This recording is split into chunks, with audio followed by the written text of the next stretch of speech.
Magandang hapon po, ito ang News TV Live. Nagsasagawa ngayon ng press briefing ang National Disaster Risk Reduction and Management Council o NDRRMC kaugnay ng mga paghahanda ng gobyerno para sa bagyong Glenda. Panoorin po natin ito. OCD Administrator and Executive Director ng NDRRMC. This afternoon, ladies and gentlemen, we would like to brief you on the tropical storm Glenda. And the context of the briefing will be, we will be giving you the latest updates on the storm. And at the same time, kami rin po ay aming ibibigay po sa inyo at papaabot sa ating mga mamamayan yung ating mga kahandaan po sa pagdating nitong si Tropical Storm Glenda. Kasama po natin ngayon yung mga nabanggit ko kanina. Sila po yung mga kinatawan po ng mga ahensya na kasama po natin sa core group ng ating pre-disaster risk assessment. At ito mga nakaraang araw po, ati pong tinalakay yung bagay na yan na magmula po nung Sabado kung kailan una pong na-detect at na-monitor natin yung pamumuo nitong tropical weather system, nagbigay alam na po yung pag-asa na merong namumuong ganong sistema. And then nung kahapon po, linggo, atin pong kinonvene yung core group po ng ating PDRA. Ang mga dumalo po roon ay yung mga miyembro po ng DOST Pag-asa, ng DILG, DSWD, DNR-NGB, at may kinatawan din po dumating yung tiga Metro Manila Development Authority.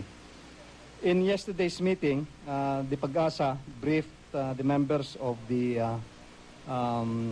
core group on the nature of the hazard, which is Tropical Storm Glenda.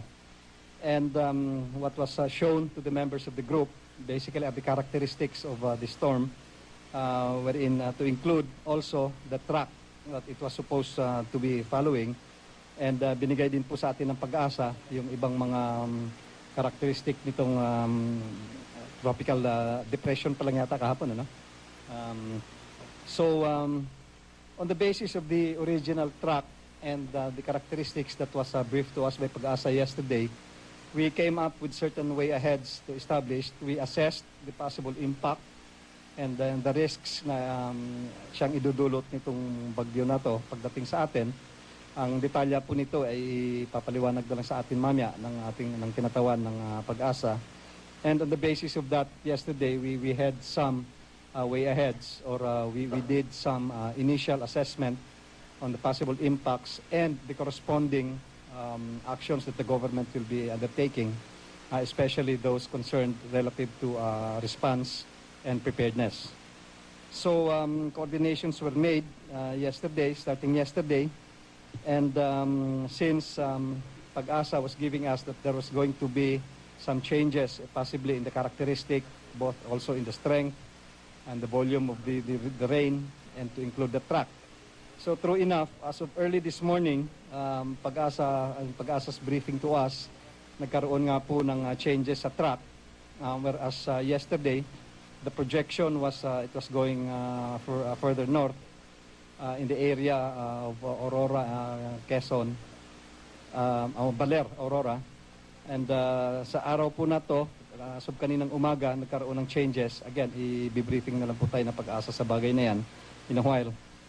Again, since yesterday hanggang kanina, the same government agencies already conducted initial preparations, and the latest of which, yung ating MGB came out with the lists of the municipalities and the provinces that would be more or less affected, particularly in the aspect of some of floodings, landslides, and the SWD initiated the preparations and coordinations on possible relief operations in areas to be affected. The ILG likewise already reactivated disaster monitoring systems in regions 1, 2, 3, NCR, 4A, 4B, 5, and possibly 8. And the local chief executives were also in these areas were also directed to convene the respective LDRRM councils and offices. So, ladies and gentlemen, without further ado, I'll turn you over to our friends from Pag-asa who will give us the latest forecast on Tropical Storm Glenda. Magandang hapon po sa ating lahat. So ito po yung update natin on Tropical Storm Glinda. Next slide please. So for chronology of events, we issued advisory twice, last Saturday and yesterday at 11 a.m. Briefing with NDRMC yesterday also. And then we conduct press conference at the Pag-asa yesterday at 5 p.m. Issued severe weather bulletin alert at 7 p.m. July 13 yesterday as Tropical Storm Glinda accelerated at 30 kph and entered Philippine area of responsibility between 6 to 7 p.m. Issued severe warning at 11 p.m. and 5 a.m. today. And then quick response team deployed in Dingalan, Baler, and another one in Infanta and in Legazpi. Next slide, please. So this is the satellite animation of our Tropical Storm Glinda as it moved westward toward Bicol area. Next slide, please. So this is the track of Glinda. It is expected to meet landfall in Viracatanduanes, then cross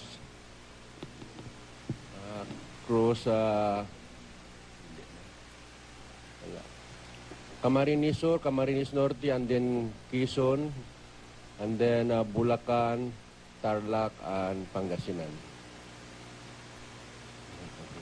Thank you, sir. Hindi makita, sir. Hindi tumatagos. Okay. Thank you. Next slide, please.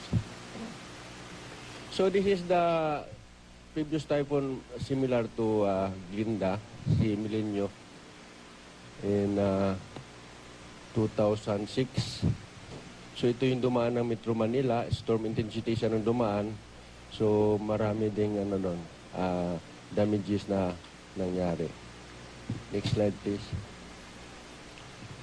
So as of 12 noon today, Tropical Storm Glinda was estimated at 570 kilometers east of Viracatanduanes with maximum sustained winds of 95 kilometers per hour and gustiness of 120 kilometers per hour. So, public storm warning signal number 2 over Catanduanes, Albay, Sorsogon, Camarines Norte, and Camarines Sur. Public storm signal number 1 over Northern Samar, Masbate, Ticao Island, Borias Island, Marinduque, Quezon, Polillo Island, Batangas, Cavite, Laguna, Rizal, Bulacan, Pampanga, Bataan, Zambales, Tarlac, Southern Aurora, Nueva Ecija, Pangasinan, and Metro Manila. Next slide, please. So this is one of the tools that we are using. So based from this, we can see the estimated rainfall amount and the movement of the Tropical Storm Glinda. Okay, this is for today. At 8 p.m. it is moving towards Viracatanduanes. Next slide, please. And tomorrow at 8 a.m. it is now over Catanduanes, approaching Quezon area. And for 8 p.m. tomorrow, it is in the vicinity of Quezon province area. Next slide, please. And for Wednesday, for 8 a.m., it is over, I think, north of Manila. And then at 8 p.m., over more or less Zambales or Pangasinan area. Next slide, please. So this is one of the tools that we are using in Pag-asa. This is the Weather and Research Forecast Model. So this one is also moving towards southern Luzon. So crossing north of Manila. So the color coding is for the rainfall estimate. Next slide, please. So this is one of another tools that we use. You can see from, can I go forward?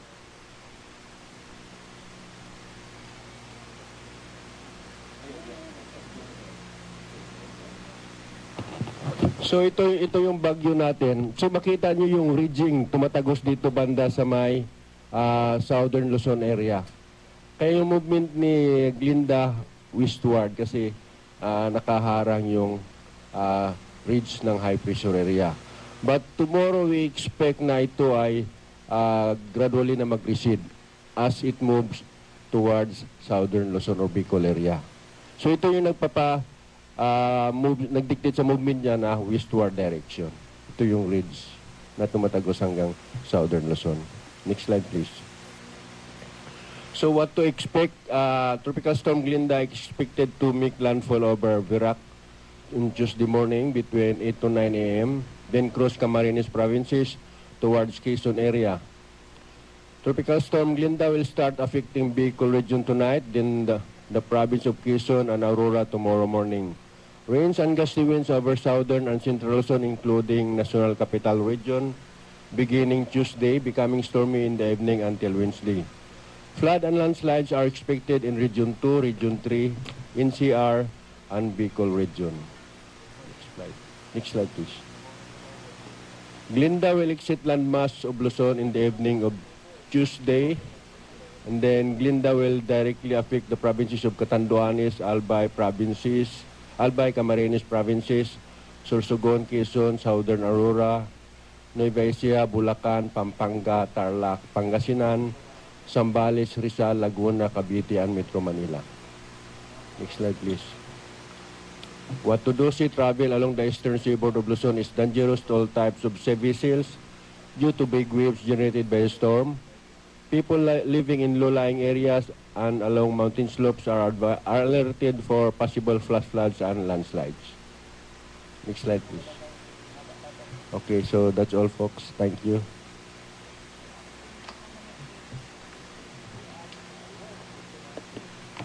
Pagkatapos po nung briefing sa atin ng Pag-asa, if we can request the questions later, we will segue. As we have said earlier, sa amin pong analysis on the risk and the impact, ang lumalabas po rito na initial assessment na nakikita natin will be not so much on the wind. Dahil nakikita naman natin, kumpara po sa ibang malalakas na bagyo, hindi naman po ganun kalakasan, although medyo malakas na rin po sa estimate natin. Ngunit ang isa pong binabantayan natin na mga risk at impact po sa atin basically are the landslides, the flooding in these areas. So again, using po yung sistema natin ngayon, tayo po tinutulungan ng Mines and Geosciences Bureau and sa gamit po yung ating mga tawag dito, yung ating mga hazard maps from the MGB, inassess po natin to. While we were doing that, we are continuously monitoring and disseminating these severe weather bulletins. And dynamic po to as the hazard changes its characteristic. Tuloy-tuloy po, 24/7. We are adjusting our assessment on the impacts. And relatedly, we are making adjustments to the directives that are being sent out to the different regional DRRMCs through OCD. At sila naman po sa region, they are coordinating this with the respective member provinces of the region. Kasama na rin po doon yung mga precautionary measures na binibigay po natin. And dito nga po, sa araw na to, as we have compared it to yesterday, there have been some changes and corrections were also made. Adjustments were made in the preparation. So just to emphasize po siguro yung mga lugar na posibleng babantayan po natin, if I can turn it over to Ma'am Lilian from MGB, more or less na kung ano yung mga lugar na ang word of caution na po, these are now based on the present assessment that we have of the characteristics. Pwede pong magbago to. Depende ho sa ugali nitong si Glenda as palapit po siyang dumarating sa atin. So if I can turn you over to DNR MGB. Good afternoon po. Based doon ho sa binigay ng Pag-asa na track ng typhoon, gumawa po ang MGB nag-superimpose po ang MGB nung track ng typhoon, ng tropical cyclone na Glenda, doon sa geohazard maps na meron na po tayo sa MGB. At ito pong mga geohazard maps na ito ay pwede nating makita sa website ng MGB, sa website ng DNR, at saka yung sa website ng ESSC. Ngayon, na tingnan ho namin na based doon sa mga binigay na mga areas, doon sa 10 a.m. na bulletin ng Pag-asa, merong mga areas na under signal number 2 at tiningnan ho namin ito at nakita ho natin dyan sa slide na merong 359 barangays na highly susceptible to landslide. Ibig sabihin ho niyan, mataas ang posibilidad na ito ay magka-landslide. Tapos meron hong 1,117 barangays with high susceptibility to flooding. Doon naman ho sa areas ng under signal number 1, meron ho tayong 575 barangays with high susceptibility to landslide and 2,841 barangays with high susceptibility to flood. Ngayon, hindi ho nagtatapos dyan ang ating paghahanda. Upon the instruction po ng DNR Secretary at ng Director ng Mines and Geosciences Bureau, lahat ho ng mga mayor sa mga affected areas ay binibigyan na po ng mga advisories po namin for landslide and flood threat advisories para po sila ay makapaghanda.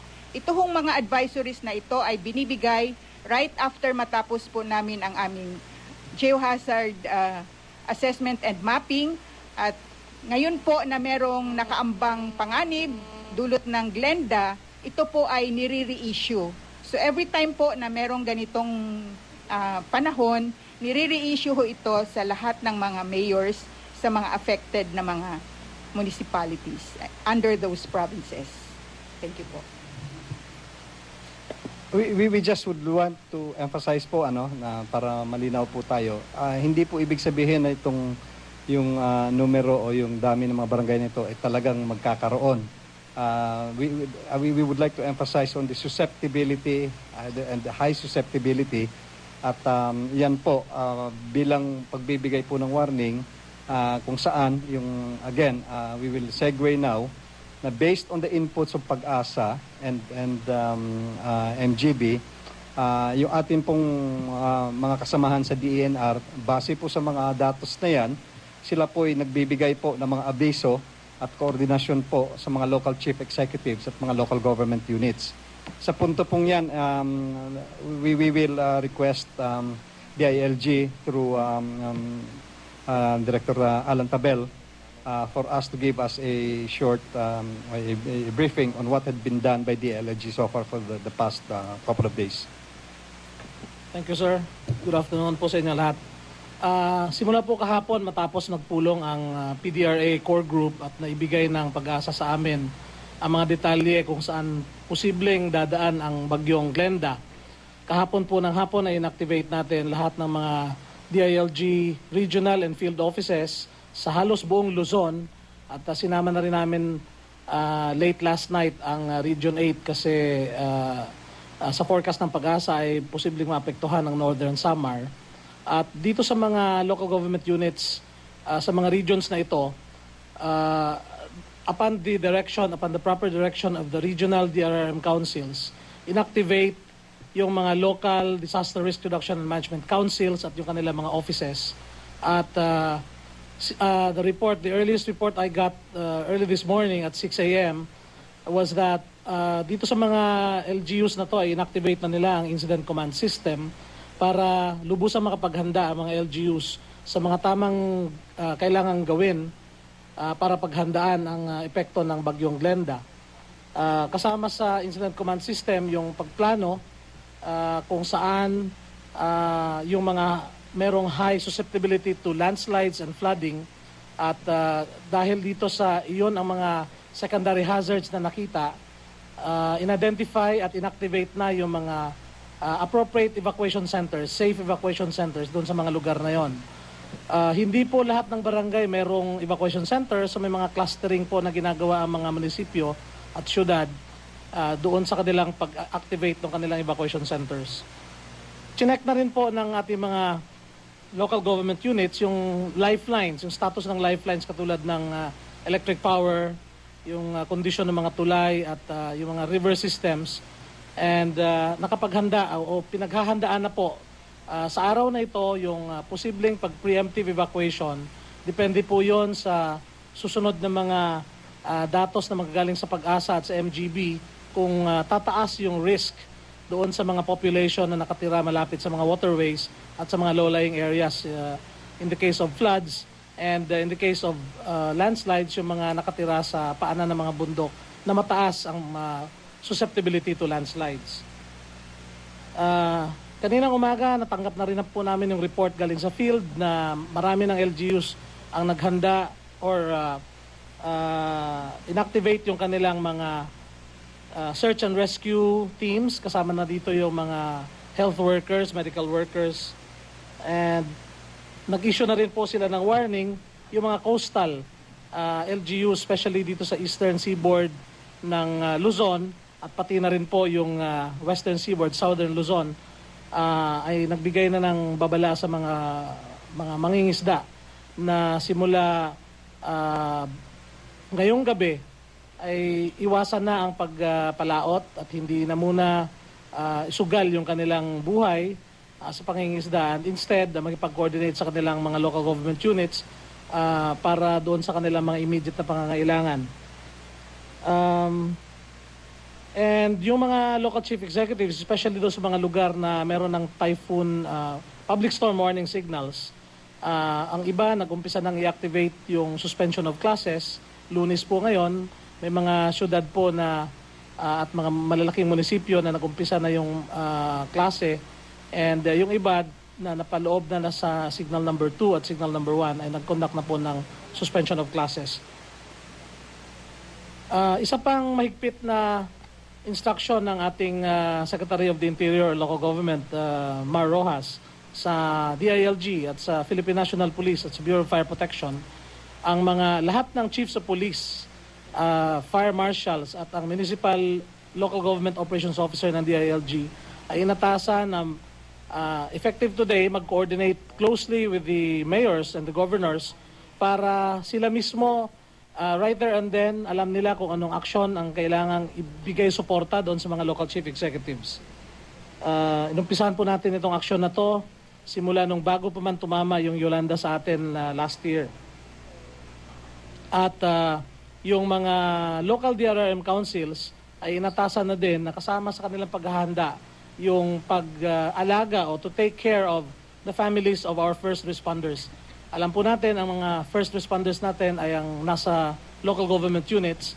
Isa sa mga nakita natin kakulangan ng mga nakaraang sakuna, yung hindi kaagad o hindi sustained yung reaction or hindi immediate yung reaction ng mga first responders kasi yung kanilang mga pamilya ay kasama sa mga naapektuhan. So this time, mahigpit ang ating requirement sa mga LGUs na isa sa mga una nilang kailangan gawin ay i-ensure ang seguridad ng mga pamilya ng mga first responders.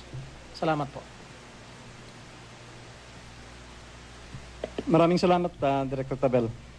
Kung inyo pong napansin, ang ating pong mga tinatalakay ngayon ay bago nga po dumating yung ating itong si Glenda, yung mga punto po na napag-usapan po natin, yung prognosis po ng ating Pag-asa, ng ating mga scientist, at ang pag-overlay din po ng NGB. So ito po yung mga more or less yung mga aspeto na tinitingnan natin kung ano posibleng maging impact nito. At ang action din po sa aspeto ng preparedness, ginawa din po ng DILG yung mga nararapat nilang gawin. Nakikinikita po natin na sa pagkakataon na pag ito'y dumating at mangangailangan na po, aabot po sa punto na may mga ilangan na ng response operations po natin, nakahanda rin po tayo at nandito po ang ating kasamahan sa DSWD na magbibigay po sa atin ng kanilang ulat tungkol sa kahandaan ng DSWD sa relief and response operations. Magandang hapon po, ladies and gentlemen. Ang DSWD po naman ay handa para ho doon sa aming ginagampan ng tungkuling. Vice Chair po tayong ganoon ng response pillar. Katulad po ng aming mga ka-team members dito ng TMG, ay bago pa rin ho dumating pa yung Glenda, noon pong nakaraang linggo pa rin ay tayo na, di ba, Yusek, ay handa na rin doon sa pagdating sana ni Florita, pero siguro natakot ang Florita ay biglang lumihis. Ngayon naman ay meron tayong ganoon na Glenda. Unang-una po ay nagbigay na ng kautusan ng ating kalihim sa ating mga regional offices para hong ganoon ang prepositioning nung ating mga foods and non-food items doon po sa ating regional offices, gayon din po doon sa ating national warehouse. At ang ating cluster warehouse po ngayon, ito po ngayon ay existing na sa Clark Air Base. Bakit po tayong ganyan nagbigay o naglagay ng cluster warehouse sa Clark Air Base? Para kung mayroon pong kakulangan doon po sa mga regional offices natin, doon po sa mga iba't ibang rehiyon, bukod po doon sa regional office natin in San Fernando, Pampanga, ay mayroon po tayong ganyan na goods na available po para po doon sa ating North Luzon cluster. Pangalawa ho ay mayroon tayong quick response team na ito po ay 24/7 in all regions sa central office at gayon din po sa aming tanggapan. At mayroon din pong naka-assign dito sa National NDRIMC po natin para maging bahagi po ng ating team na magmamonitor kung ano man pong response ang kinakailangan para po dito sa ating TS Glenda. Meron din po tayong 24-hour Disaster Response Operations Monitoring and Information Center. Ito pong ganoon ay nakabase sa ating central office. Sila naman pong ganoon ang kumakalap mismo ng mga datos sa ating mga regional offices at yun po ay binabato natin dito po sa ating NDRIMC para naman ho isang datos lang ang pinag-uusapan namin. Hindi po yung katulad noon na tayong ganyan ay confused ano nga ba yung datos na gagamitin natin. So isa lang po ang ginagamit natin, ang datos lang po ng NDRIMC at sa aming pong tanggapan, sila pong ganoon ang responsible dito. Pangalawa, kung inyo pong maalala, ay meron tayong sa DSWD, meron po tayong tinatawag nating na National Household Targeting System. At dito po ay meron tayong database ng mga poor families, gayon din po kung saan silang ganyan located. At kung mapapansin ho natin, itong ating typhoon track, usually ho dyan, ang naapektuhan ho ay yung mga vulnerable families. Kaya po kung halimbawa, na hindi po on time ang pagbigay ng datos ng mga local government natin, ay initially ho, pwede kaming tumingin doon sa maaaring datos na manggagaling ho doon sa aming National Household Targeting Office. Makikipag-link po kaming ganoon sa kanila at katulad po namin, sila hunding ganoon ay naka-duty para ho dito sa ating disaster operation. At ang aming hong mga exicom, and also ang MANCOM, lahat po ng mga senior officials po natin ay sila hong ganyan is on alert so that in any eventualities, sila din pong ganon ay kasama namin na magmamonitor at mag-hands-on sila dito sa ating nire-respond pong ganoon na sitwasyon sa kasalukuyan. So yun lamang po at maraming salamat. Thank you very much. Briefing ng National Disaster Maraming salamat po. At, Risk sa punto pong Reduction and Management Council o NDRRMC, kaugnay ng mga paghahanda ng gobyerno para sa bagyong Glenda. Ayon kay NDRRMC Executive Director Undersecretary Alexander Pama, naka-alerto na ang iba't ibang ahensya at lokal na pamahalaan para sa pagdating ng bagyo. Ayon sa Pag-asa, nakataas ang Storm Signal number 2 sa Camarines Norte, Camarines Sur, Catanduanes, Albay at Sorsogon. Signal number 1 naman sa Masbate kasama ang Burias at Ticao Island. Sa Marinduque, Quezon, kabilang ang Polillo Islands, Batangas, Cavite, Laguna, Rizal, Bulacan, Pampanga, Bataan, Zambales, Tarlac, Nueva Ecija, Pangasinan, Southern Aurora, dito sa Metro Manila at sa Northern Samar sa Visayas. Huling namataan ng Pag-asa ang bagyong Glenda sa layong 620 kilometers silangan ng Virac, Catanduanes. Taglay nito ang lakas ng hangin aabot sa 95 kilometers per hour, bugsong nasa 120 kilometers per hour at kumikilos sa kanluran sa bilis na 28 kilometers per hour. Nasaang tatama sa lupa ng Catanduanes ang bagyo at posibleng dumaan sa Camarines Norte, Quezon, Tarlac at Pangasinan. Nagbabala naman ang Mines and Geosciences Bureau sa mga nakatira sa mga bahaing lugar. Gayon din sa mga nakatira sa mga lugar na madalas magkaroon ng landslide. Maging alerto raw sa posibleng preemptive evacuation na ipapatupad ng mga lokal na pamahalaan ngayong araw. Simula pa lamang to at aming pong tututukan itong ating